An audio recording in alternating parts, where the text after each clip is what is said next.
A phenomenon that I find really interesting as somebody who really values introspection and self awareness is that a lot of mental health treatment programs operate to a large extent on the assumption that compliance equals mental health. So I remember when I was in so called mental health treatment as a teenager, both programs that I went to operated this way.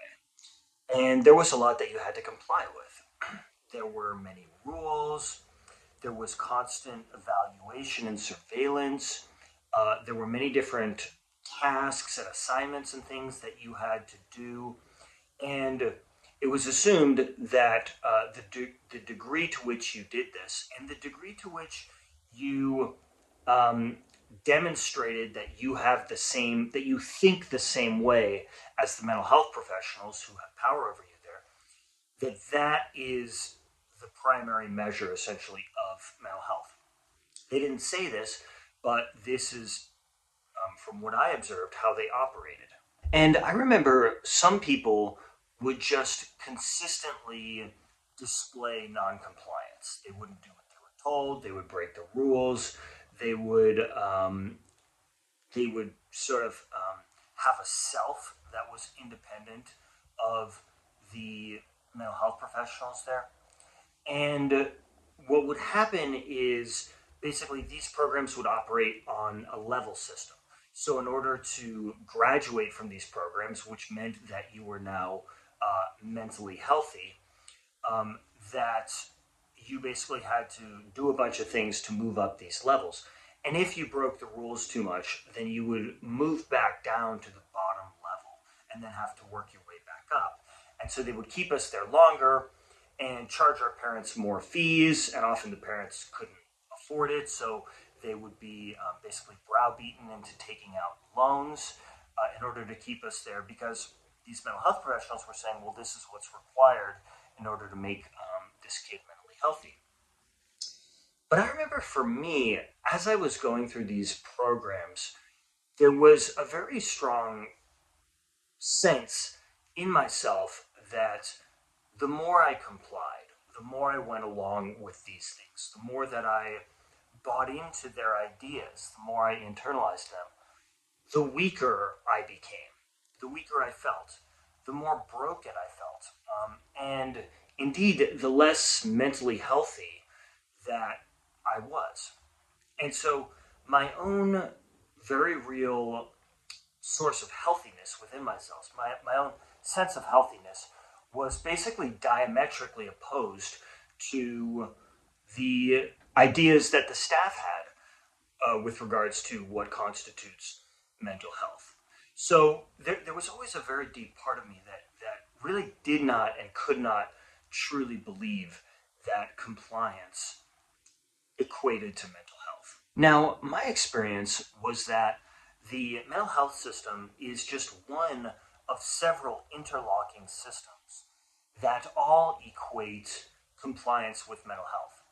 So I got in trouble and basically referred into the mental health system because I was non-compliant within my family system, my family of origin, which I perceived as being painful.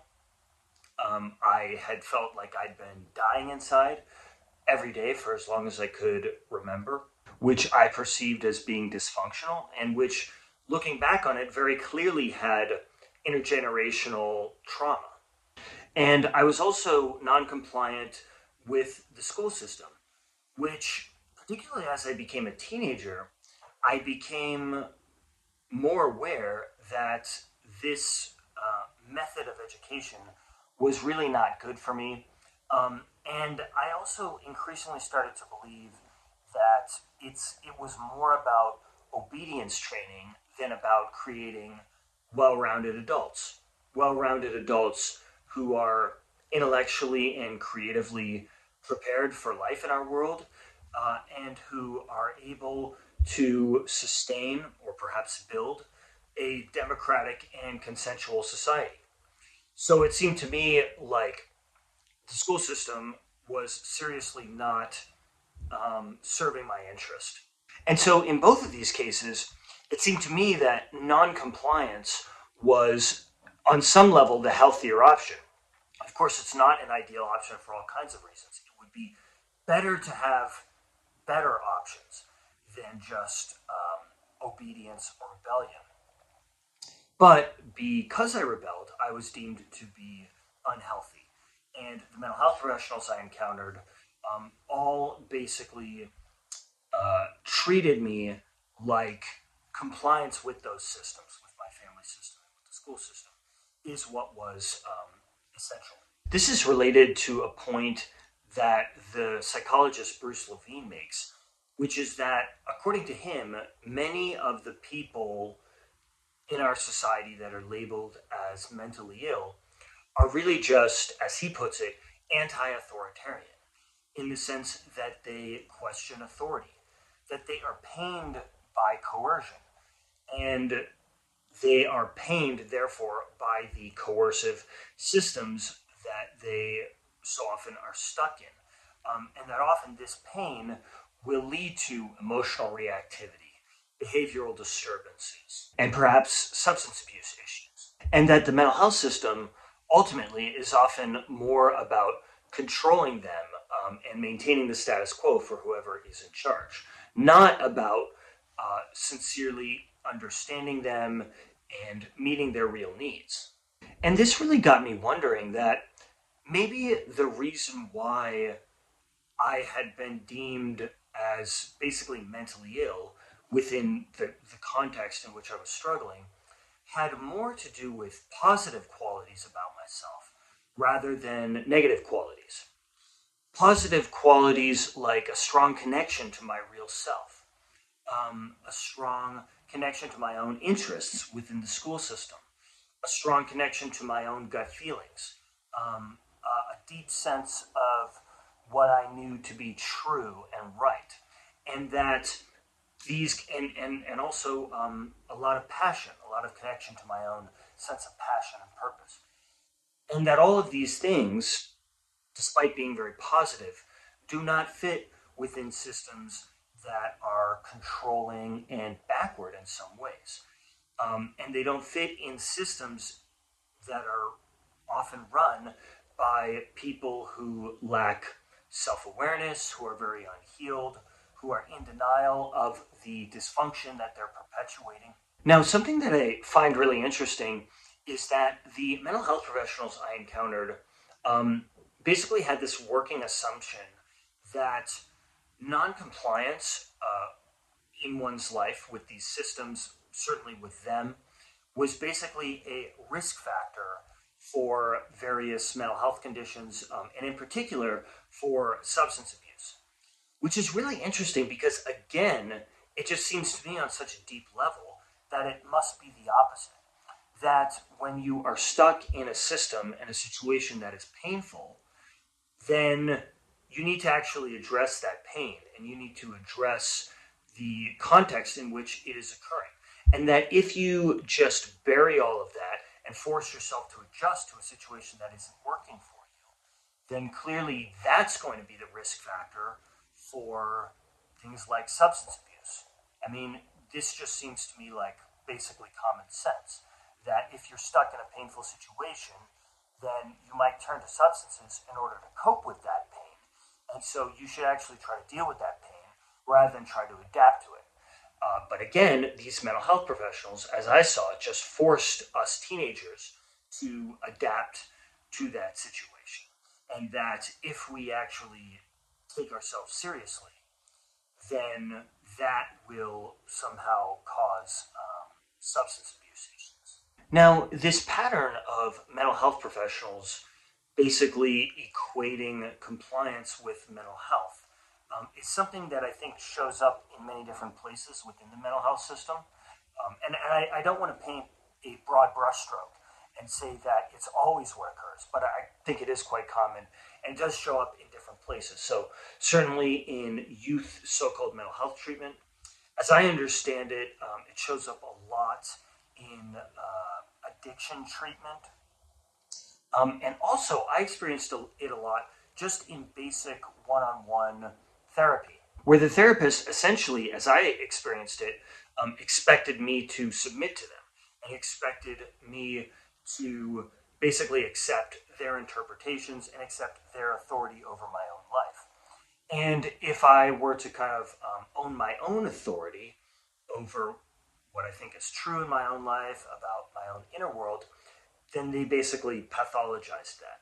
So again, compliance with them, submission to them is seen as pointing towards mental health. And I think that we also actually see it very prominently when it comes to kids being labeled with ADHD. I think what happens a lot of the time, perhaps not all the time, but a lot of the time, is that kids are labeled with so called ADHD because they're basically resisting the school system. They're resisting the particular method of schooling that our society uses. Maybe they are resisting being forced to sit still for so long. Maybe they are resisting having their minds put under such an extreme degree of mechanical control. Maybe they are resisting having their real needs and interests so callously disregarded. Any number of things. And so basically kids are rejecting that by with inattention, with maybe rambunctious behavior, with all kinds of different ways. Um, they are basically rejecting our particular method of schooling.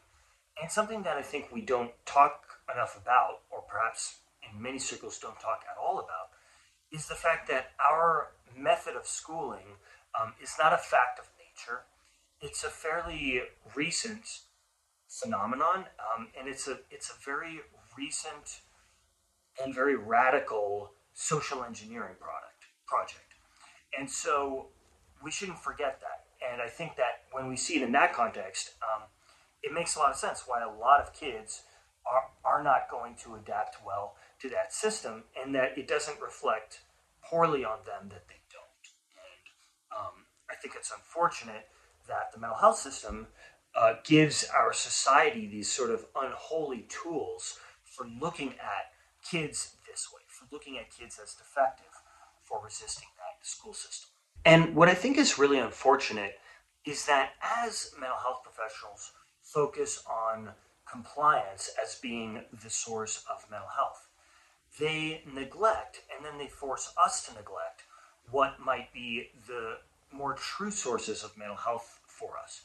So, for example, if we're being jammed into a school system that isn't working for us, they aren't helping us to really reflect on what might be our real needs, what we might really need to develop and grow intellectually, emotionally, socially, or in the case of our family system, then they're discouraging us from looking at what might actually be causing trauma within that family system, and instead, often acting as sort of agents of the parent, they are just forcing us to adjust to it. And so it's really an incredible opportunity and an incredible thing to be able to stop and reflect on what's going on and what we might really need. But unfortunately, when we are under the power of mental health professionals that think this way, in all likelihood, they're going to pathologize that,